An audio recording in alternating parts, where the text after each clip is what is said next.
Ito naman po ang ating ampalaya. Umani ang ampalaya. Pangalawang ani na rin yan. Nakakita na po ba kayo ng puting ampalaya? Ayan. Masarap din ang lasa niyan. Yan. Ito, pangalawang ani ko na din yan. Kasi nung nagpakbit ako. Ayan po. Berding ampalaya. At puting ampalaya. Malakas mamunga yung puti. Yung iba nahinog na roon.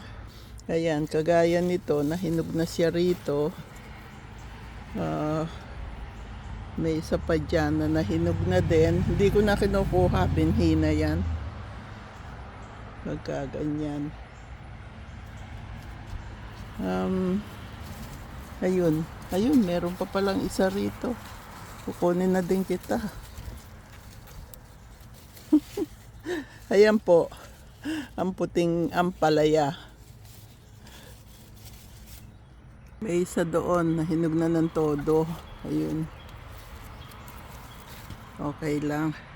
Yan naman po ang bunga ng aking ampalaya. Ganda, di po ba? Caucasian. Mistiso. Okay po, God bless us all. Ampalaya at talong.